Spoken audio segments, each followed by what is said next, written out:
സൗദിയിൽ ബസ് സർവീസുകൾ ഉപയോഗിക്കുന്നവരുടെ എണ്ണത്തിൽ വർധനവ്. 8 ലക്ഷത്തിലധികം ആളുകളാണ് സേവനങ്ങൾ ഉപയോഗിച്ചത്.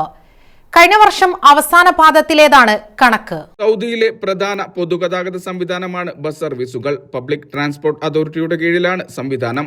സാധാരണക്കാർ യാത്രക്കായി കൂടുതലായും ഉപയോഗിക്കുന്നത് ബസ് സേവനങ്ങളാണ്. നഗരങ്ങൾക്കകത്തും നഗരങ്ങൾ തമ്മിലും ശക്തമായ ബസ് ശൃംഖലയാണ് നിലവിലുള്ളത്. Riyadh, Jeddah, Mecca, Medina, Dammam, Abha, Tabuk തുടങ്ങിയ നഗരങ്ങൾ തമ്മിൽ സർവീസുകളുണ്ട്. ദൂരയാത്രക്കായി നിരവധി പേരാണ് സേവനങ്ങളെ ആശ്രയിക്കുന്നത്. കഴിഞ്ഞ വർഷം 4-ാം പാദത്തിൽ മാത്രം രാജ്യത്ത് ബസ് സേവനം ഉപയോഗിച്ചത് 8,84,000-ലധികം യാത്രക്കാരാണ്. കഴിഞ്ഞ വർഷം ഒക്ടോബർ മുതൽ നവംബർ വരെ മാത്രമുള്ള കണക്കുകളാണിത്. ഈ കാലയളവിലാകെ 43,200-ലധികം ബസ് സർവീസുകളാണ് നടത്തിയത്. ഏറ്റവും കൂടുതൽ യാത്രക്കാർ മക്കയിലാണ്.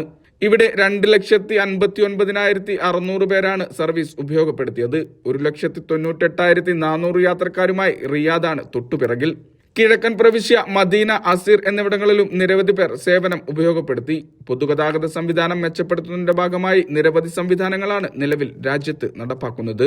Vishal Cherpulassery, media 1, Riyadh.